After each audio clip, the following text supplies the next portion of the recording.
सर्वमङ्गलमाङ्गल्ये शिवे सर्वार्थसाधिके शरण्ये त्र्यम्बके देवी नारायणी नमोस्तुते। ॐ ह्रीं दुं दुर्गायै नमः। ಓಂ ಶ್ರೀ ಗುರುಭ್ಯೋ ನಮಃ. ನಮ್ಮ ಯೂಟ್ಯೂಬ್ ವಾಹಿನಿಯ ಸಮಸ್ತ ವೀಕ್ಷಕರಿಗೆ ನಿಮ್ಮ ನೇತ್ರಾವತಿ ಮಾಡುವ ನಮಸ್ಕಾರಗಳು.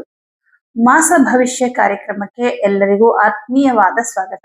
ವೀಕ್ಷಕರೇ, ಆಗಸ್ಟ್ ಮೊದಲ ವಾರದಿಂದ ಆನ್ಲೈನ್ ಜ್ಯೋತಿಷ್ಯ ತರಗತಿ ಪ್ರಾರಂಭ ಆಗ್ತಾ ಇದೆ. ಯಾರಿಗೆಲ್ಲ ಜ್ಯೋತಿಷ್ಯ ಕಲಿಬೇಕು ಅನ್ನೋ ಆಸಕ್ತಿ ಇದೆಯೋ ಸ್ಕ್ರೀನ್ ಮೇಲೆ ಕಾಣಿಸ್ತಿರುವಂತಹ ನಂಬರ್ಗೆ ಕರೆ ಮಾಡಿ ಅಥವಾ ವಾಟ್ಸಪ್ ನಲ್ಲಿ ಮೆಸೇಜ್ ಮಾಡಿ.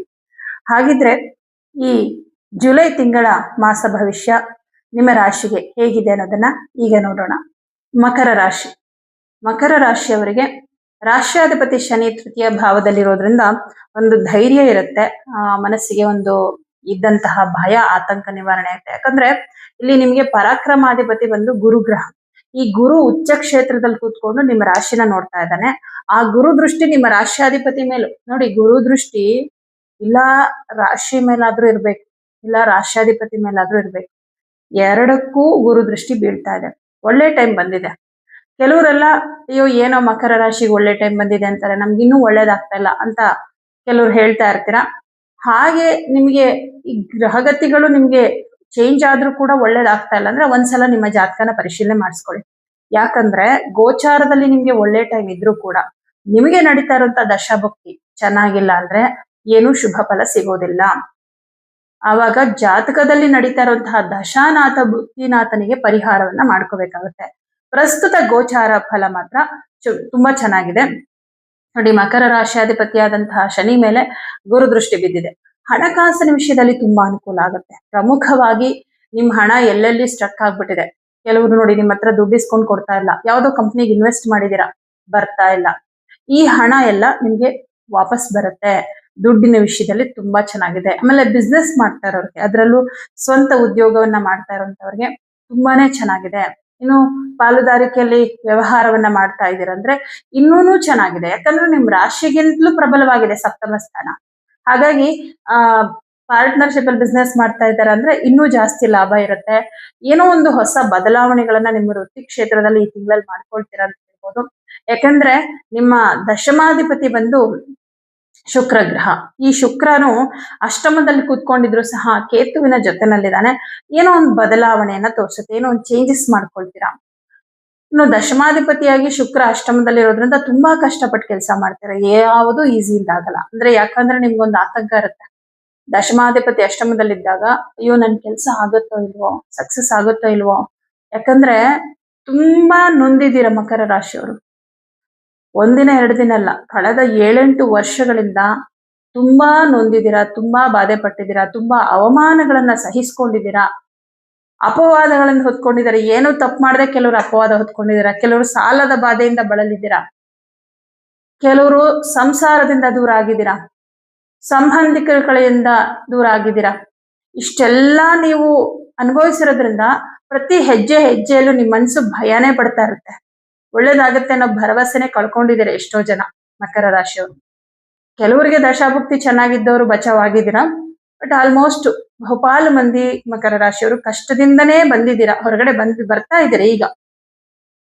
ಹಾಗಾಗಿ ಒಂದ್ ಭಯ ಇರುತ್ತೆ ಉದ್ಯೋಗದ ವಿಷಯದಲ್ಲಿ. ಅಯ್ಯೋ ನಾನು ಕೆಲಸ ಕಂಪ್ಲೀಟ್ ಮಾಡಿಲ್ಲ ಅಂದ್ರೆ ನನ್ನ ಕೆಲಸ ಹೊರಟೋಗ್ಬಿಟ್ರೆ, ಸ್ವಂತ ಉದ್ಯೋಗದಲ್ಲಿರೋರಿಗೆ ನನ್ನ ಕೆಲಸನ ಬೇಗ ಮುಗಿಸ್ಲಿಲ್ಲ ಅಂದ್ರೆ ನಾನು ಲಾಸ್ ಆಗ್ಬಿಟ್ರೆ ಆ ಭಯ ಇರುತ್ತೆ. ಹಾಗಾಗಿ ಭಯದಲ್ಲೇ ನೀವು ಕೆಲಸನ ಮಾಡ್ತೀರಾ, ತುಂಬಾ ಪ್ರೆಷರ್ ತಗೊಂಡು. ಬಟ್ ನಿಮ್ಗೆ ಸಕ್ಸಸ್ ಕೊಡುತ್ತದು ಗುರು ದೃಷ್ಟಿ ಇರೋದ್ರಿಂದ. ಇನ್ನು ಚತುರ್ಥ ಭಾವಾಧಿಪತಿ ಪಂಚಮದಲ್ಲಿದ್ದಾನೆ. ಚತುರ್ಥ ಭಾವಾಧಿಪತಿ ಅಂದ್ರೆ ನೆಮ್ಮದಿ, ಸಂತೋಷ ಅಂತ ಹೇಳ್ತೀವಿ. ನಿಮ್ಮ ಮಕ್ಕಳ ವಿಷಯದಲ್ಲಿ ನಿಮ್ಗೇನೋ ಒಂದು ಖುಷಿ. ಅಂದ್ರೆ ನಿಮ್ಮ ಮಕ್ಕಳು ಎಜುಕೇಶನ್ ಏನೋ ಮುಂದುವರಿತಿದ್ದಾರೆ, ಯಾವುದೋ ಒಂದು ಕ್ಷೇತ್ರದಲ್ಲಿ ಸಾಧಿಸ್ತಾ ಇದ್ದಾರೆ. ಅವರ ಅಭಿವೃದ್ಧಿ ನಿಮ್ಮ ಮನಸ್ಸಿಗೆ ಬಹಳ ಸಂತೋಷವನ್ನ ಕೊಡುತ್ತೆ. ಇನ್ನು ಪಂಚಮದಲ್ಲಿ ಕುಜ ಇರೋದ್ರಿಂದ ಕೃಷಿಕರಿಗೆ ತುಂಬಾನೇ ಚೆನ್ನಾಗಿದೆ ಈ ತಿಂಗಳು. ಕೃಷಿಗೆ ಸಂಬಂಧಪಟ್ಟಂತೆ ಏನೇ ಒಂದು ನಿರ್ಧಾರ ತಗೊಳ್ಳೋದಾದ್ರೆ ಬಹಳ ಸೂಕ್ತವಾದ ಸಮಯ ಇದಾಗಿದೆ. ಹಾಗೆ ಕೃಷಿ ಭೂಮಿಯನ್ನ ತಗೋಬೇಕು, ನಿವೇಶನ ತಗೋಬೇಕು ಅಂತ ಏನಾದ್ರು ಅನ್ಕೊಂಡಿದ್ರೆ ತುಂಬಾ ಒಳ್ಳೆ ಟೈಮ್. ನಿವೇಶನ ಅಥವಾ ಕೃಷಿ ಭೂಮಿ, ಮನೆ ತಗೊಳ್ಳೋದಕ್ಕೆ ಸ್ವಲ್ಪ ದಿನ ವೇಟ್ ಮಾಡಿ. ಮನೆ ತಗೋಬೇಕು, ವಾಹನ ತಗೋಬೇಕು ಅಂತ ಏನಾದ್ರು ಅನ್ಕೊಂಡಿದ್ರೆ ಅದಕ್ಕೆ ಸೂಕ್ತವಾದ ಸಮಯ ಅಲ್ಲ. ಅದಕ್ಕೆ ಶುಕ್ರನ ಅನುಗ್ರಹ ಬೇಕು. ಒಂದ್ ಸ್ವಲ್ಪ ದಿನ 1-2 ತಿಂಗಳು ವೆಯ್ಟ್ ಮಾಡಿ. 1 ತಿಂಗಳಾದ್ರೂ ವೆಯ್ಟ್ ಮಾಡಿ, 1-1.5 ತಿಂಗಳು ವೆಯ್ಟ್ ಮಾಡಿ, ಆಮೇಲೆ ನೀವು ಅದ್ರ ಬಗ್ಗೆ ಯೋಚನೆ ಮಾಡಿ. ಬಟ್ ಸದ್ಯಕ್ಕೆ ನಿವೇಶನ ತಗೊಳ್ಳೋದಕ್ಕೆ, ಕೃಷಿ ಭೂಮಿ ತಗೊಳ್ಳೋದಕ್ಕೆ ತುಂಬಾ ಒಳ್ಳೆ ಟೈಮ್.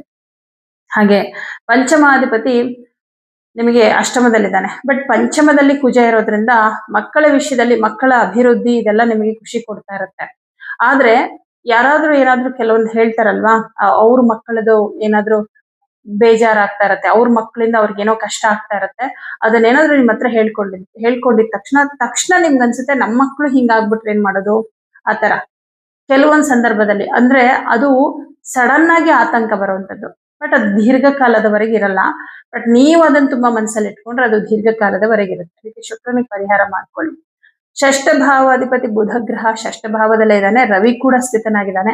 ಶತ್ರುಗಳ ಬಾಧೆ ಕಮ್ಮಿ ಆಗುತ್ತೆ ಈ ತಿಂಗಳಲ್ಲಿ, ಯಾಕಂದ್ರೆ ರವಿ 6ನೇ ಮನೇಲಿ ಇದಾನಲ್ಲ. ಹಾಗಾಗಿ ಖಾಸಗಿ ಕಂಪನಿಗಳಲ್ಲಿ ಕೆಲಸ ಮಾಡ್ತಾ ಇರೋರ್ಗೆ, ಯಾವುದೋ ಒಂದು ಪ್ರೈವೇಟ್ ಕಂಪನಿಯಲ್ಲಿ, ಸಂಸ್ಥೆಗಳಲ್ಲಿ ಕೆಲಸ ಮಾಡ್ತಿದ್ರ ಅನ್ನೋರ್ಗೆ ತುಂಬಾನೇ ಚೆನ್ನಾಗಿದೆ. ರವಿ 6ನೇ ಮನೇಲಿ ಇರೋದ್ರಿಂದ ವಿಶೇಷ ಜವಾಬ್ದಾರಿ, ಅಧಿಕಾರ. ನೋಡಿ, ರವಿ ಅಧಿಕಾರನೂ ಕೊಡ್ತಾನೆ, ಜವಾಬ್ದಾರಿಯನ್ನು ಕೊಡ್ತಾನೆ. ಆದ್ರೆ ಗುರು ಜವಾಬ್ದಾರಿನ ಕೊಡ್ತಾನೆ. ಗುರು ಓನಾಗಿ ಜವಾಬ್ದಾರಿ ತಗೊಳ್ಳೋದನ್ನ ತೋರಿಸ್ತಾನೆ. ರವಿ ಬೇರೆಯವ್ರು ನಿಮ್ಗೆ ಕೊಡೋ ಜವಾಬ್ದಾರಿ. ಇವಾಗ ಒಬ್ಬ ವ್ಯಕ್ತಿ ರಾಜಕೀಯಕ್ಕೆ ಬಂದು ಗೆದ್ದಾಗ ಪ್ರಜೆಗಳು ಜವಾಬ್ದಾರಿ ಕೊಡ್ತಾರೆ ಅವ್ರಿಗೆ. ಯಾಕಂದ್ರೆ ಅವ್ರು ಓನಾಗಿ ತಗೊಳ್ಳೋದಲ್ಲ. ನಾನ್ ಜವಾಬ್ದಾರಿ ನಿರ್ವಹಿಸ್ಲಿಲ್ಲ ಅಂದ್ರೆ ಪ್ರಜೆಗಳು ತಿರುಗಿ ಬಿದ್ಬಿಡ್ತಾರೆ ಅನ್ನೋ ಭಯ ಇರುತ್ತೆ. ಅದೇ ತರ ಒಂದು ಕಂಪ್ನಿಯಲ್ಲಿ ನಿಮ್ಗೆ ಟೀಮ್ ಲೀಡರ್ ಆಗಿಯೋ, ಮ್ಯಾನೇಜರ್ ಆಗಿಯೋ ನಿಮ್ಗೆ ಒಂದು ಅಧಿಕಾರ ಕೊಟ್ರೆ, ನಿಮ್ಮ ಮೇಲಧಿಕಾರಿಗಳು ನಿಮ್ಗೆ ಜವಾಬ್ದಾರಿ ವಹಿಸ್ತಾರೆ. ಆ ತರದ ಜವಾಬ್ದಾರಿಗಳು ಮಕರ ರಾಶಿಯವರಿಗೆ ಈ ತಿಂಗಳಲ್ಲಿ ಶುರುವಾಗುತ್ತೆ. ಆತಂಕ ಏನ್ ಬೇಡ, ಧೈರ್ಯವಾಗಿ ನಿಭಾಯಿಸ್ತೀರಾ, ಎಲ್ಲವೂ ಕೂಡ ಅನುಕೂಲ ಆಗುತ್ತೆ. ಬಟ್ ಭಯ ಆಗುತ್ತೆ ನಿಮ್ಗೆ ಸ್ವಲ್ಪ. ಇಷ್ಟು ದೊಡ್ಡ ಜವಾಬ್ದಾರಿ ನಿಭಾಯಿಸ್ತೀನೋ, ಈ ಪ್ರಾಜೆಕ್ಟ್ ಕಂಪ್ಲೀಟ್ ಮಾಡ್ತೀನೋ ಇಲ್ವೋ, ಇಷ್ಟು ದಿನದೊಳಗಡೆ ಈ ಪ್ರಾಜೆಕ್ಟ್ ಕಂಪ್ಲೀಟ್ ಆಗುತ್ತೋ ಇಲ್ವೋ, ಆಗ್ಲಿಲ್ಲ ಅಂದ್ರೆ ಏನ್ ಮಾಡೋದು, ನಮ್ ಕಂಪ್ನಿಗೆ ಲಾಸ್ ಆಗ್ಬಿಡತ್ತೆ, ಈ ತರದ್ದೆಲ್ಲ ಸ್ವಲ್ಪ ಟೆನ್ಷನ್ ಇರುತ್ತೆ. ಬಟ್ ಏನು ಟೆನ್ಷನ್ ಮಾಡ್ಕೋಬೇಡಿ, ನಿಮ್ಗೆ ಭಯ ಆಗ್ತಿರತ್ತಷ್ಟೇ. ವ್ಯಾವಹಾರಿಕವಾಗಿ ನಿಮ್ಗೆ ಏನೂ ಪ್ರಾಬ್ಲಮ್ ಆಗಲ್ಲ. ತುಂಬಾ ಬೇಗ ನಿಮ್ಗೆ ಕೊಟ್ಟಿರೋ ಜವಾಬ್ದಾರಿನ ನಿಭಾಯಿಸ್ತೀರಾ. ಇನ್ನು ನಿಮಗೆ ಬುಧ ಗ್ರಹ ಭಾಗ್ಯಾಧಿಪತಿ ಕೂಡ ಆಗಿ 6ನೇ ಮನೆಯಲ್ಲಿದ್ದಾನೆ. ಉದ್ಯೋಗದ ವಿಷಯದಲ್ಲಿ ಏನಾದ್ರೂ ಬದಲಾವಣೆ ಮಾಡ್ಕೋಬೇಕು, ಬೇರೆ ಜಾಬ್ ಟ್ರೈ ಮಾಡ್ತಾ ಇದ್ದೀರಾ, ಅಥವಾ ಈ ಕೆಲಸದಲ್ಲಿ ಏನೋ ಸಮಸ್ಯೆ, ಬೇರೆ ಕೆಲಸ ನೋಡ್ಕೋಬೇಕು, ಅಥವಾ ಈ ಕೆಲಸದಲ್ಲಿ ಏನೋ ಒಂದು ಚೇಂಜಸ್ ಎಕ್ಸ್ಪೆಕ್ಟ್ ಮಾಡ್ತಾ ಇದ್ದೀರಾ ಅಂತಂದ್ರೆ ಆ ಥರದ್ದೇನೋ ಬದಲಾವಣೆಗಳಿಗೆ ಪ್ರಯತ್ನ ಮಾಡ್ಬೋದು. ಬದಲಾವಣೆ ಆಗೇ ಆಗತ್ತೆ ಅಂತಲ್ಲ, ಪ್ರಯತ್ನ ಮಾಡ್ಬೋದು. ಆದ್ರೆ ಕೆಲಸ ಇಲ್ಲದೆ ಇರೋರಿಗೆ ಕೆಲಸ ಸಿಗೋ ಸಾಧ್ಯತೆ ಇದೆ. ಯಾಕಂದ್ರೆ ಭಾಗ್ಯಾಧಿಪತಿ ನಿಮ್ಗೆ 6ನೇ ಮನೆ ಅಧಿಪತಿ ಎರಡು ಒಬ್ರೆ. ಬುಧ ಗ್ರಹ ಸೇವೆ ಆ ಒಂದು ಸೇವೆ, ಕೆಲಸ, ಬೇರೆಯವ್ರ ಕೈ ಕೆಳಗೆ ಕೆಲಸ ಮಾಡೋಕೆ ನಾವು 6ನೇ ಮನೇನೆ ನೋಡ್ಬೇಕು. ಕೆಲಸ ಮಾಡ್ಬೇಕು ಅನ್ನೋ ಆಸೆ ಇದ್ರು ಕೆಲವ್ರಿಗೆ ಕೆಲಸ ಸಿಗಲ್ಲ. ಆದ್ರೆ ಬುಧ 6ನೇ ಮನೇಲಿ ಇರೋದ್ರಿಂದ ಉದ್ಯೋಗ ಪ್ರಾಪ್ತವಾಗುವಂತ ಸಾಧ್ಯತೆಗಳಿದೆ. ದಶಮಾಧಿಪತಿ ಅಷ್ಟಮದಲ್ಲಿದ್ದಾನೆ. ಪ್ರಮುಖ ಜವಾಬ್ದಾರಿಗಳು ನಿಮ್ಮ ಮನೆಗೆ ಸಂಬಂಧಪಟ್ಟಂತೆ, ಈ ಏನೋ ಒಂದು ಆಸ್ತಿ ವಿಚಾರದ್ದೇನೋ ಸಮಸ್ಯೆ ಇದೆ, ವ್ಯಾಜ್ಯಗಳಿದೆ, ಕುಟುಂಬಕ್ಕೆ ಸಂಬಂಧಪಟ್ಟಂತೆ ಯಾವುದೋ ಒಂದು ನಿಮ್ದು ಕರ್ತವ್ಯ ಬ್ಯಾಲೆನ್ಸ್ ಇದೆ, ಏನೋ ಒಂದು ಕೆಲವು ಜವಾಬ್ದಾರಿ ಇದೆ, ಪರ್ಸನಲ್ ಜವಾಬ್ದಾರಿಗಳು ಅನ್ಕೊಳ್ಳಿ. ಅದನ್ನ ನಿಭಾಯಿಸೋದ್ರಲ್ಲಿ ನೀವು ಸ್ವಲ್ಪ ಫೇಲ್ ಆಗ್ತೀರಾ ಅಂತ ಹೇಳ್ಬೋದು.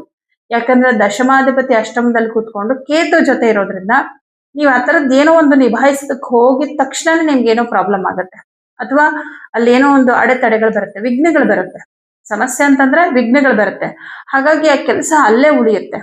ಈಗ ನೋಡಿ, ತುಂಬಾ ದಿನದಿಂದ ಏನೋ ಒಂದು ಅನ್ಕೊಂಡಿರ್ತೀರಾ, ನಿಮ್ಮ ಮಕ್ಕಳ ವಿಷಯದಲ್ಲಿ ಏನೋ ಒಂದು ಜವಾಬ್ದಾರಿ ನಿರ್ವಹಿಸಬೇಕು, ಅವ್ರ ಹೆಸರಲ್ಲಿ ಏನೋ ಒಂದಿಷ್ಟು ದುಡ್ಡು ಡೆಪಾಸಿಟ್ ಮಾಡ್ಬೇಕು ಏನೋ ಅನ್ಕೊಂಡಿರ್ತೀರಾ, ನಿಮ್ ಪೇರೆಂಟ್ಸ್ಗೋಸ್ಕರ ಏನೋ ಮಾಡ್ಬೇಕು, ನಿಮ್ಮ ಕುಟುಂಬದಲ್ಲಿರೋರ್ಗೋಸ್ಕರ ಏನೋ ಒಂದು ಮಾಡ್ಬೇಕು, ಅಥವಾ ಆಸ್ತಿ ವಿಚಾರದಲ್ಲಿ ಏನೋ ಸಮಸ್ಯೆ ಇದೆ ಅದನ್ನ ಬಗೆಹರಿಸ್ಬಿಡ್ಬೇಕು. ಈ ತರ ಪರ್ಸನಲ್ ಜವಾಬ್ದಾರಿಗಳು, ಸಮಾಜಕ್ಕೆ ಸಂಬಂಧಪಟ್ಟಂತೆ ಯಾವುದೋ ಒಂದು ಕೆಲಸ ನೀವು ಮಾಡ್ಬೇಕು ಅನ್ಕೊಂಡಿರ್ತೀರಾ.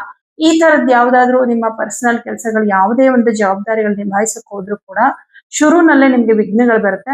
ಆ ವಿಘ್ನಗಳು ಬಂದ ತಕ್ಷಣ ನಿಮ್ಗೆ ಇದಾಗಲ್ವೇನೋ ಅಂತ ಭಯ ಆಗತ್ತೆ.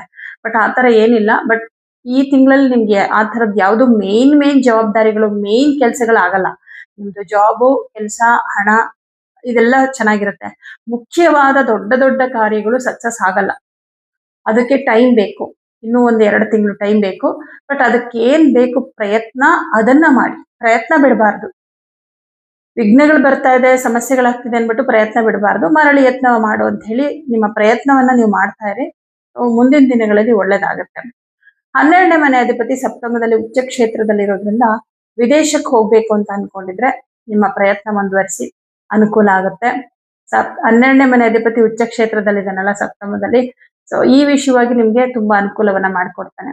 ಇನ್ನು ನೀವು ಮಾಡ್ಬೇಕಾಗಿರೋ ಪರಿಹಾರ ಏನಪ್ಪಾ ಅಂದ್ರೆ, ಈ ತಿಂಗಳಲ್ಲಿ ಪ್ರತಿ ಶುಕ್ರವಾರ ಅವರೆಕಾಳು ದಾನ ಕೊಡಿ, ತಪ್ಪದೆ. ಹಾಗೆ ಗಣಪತಿ ಅಷ್ಟೋತ್ತರವನ್ನ ಪ್ರತಿದಿನ ಹೇಳ್ಕೊಳ್ಳಿ. ಸಾಧ್ಯವಾದ್ರೆ ಈ ತಿಂಗಳು ಬರುವಂತಹ ಸಂಕಷ್ಟ ಗಣಪತಿ ವ್ರತವನ್ನ ಆಚರಣೆ ಮಾಡಿ, ಒಳ್ಳೇದಾಗತ್ತೆ. ಎಲ್ಲಾ ವಿಷಯದಲ್ಲೂ ಚೆನ್ನಾಗಿದೆ. ಸಣ್ಣ ಪುಟ್ಟ ಸಮಸ್ಯೆಗಳಿದೆ, ಪರಿಹಾರವನ್ನ ಮಾಡ್ಕೊಳ್ಳಿ, ಒಳ್ಳೇದಾಗತ್ತೆ. ಎಲ್ರಿಗೂ ಶುಭವಾಗ್ಲಿ.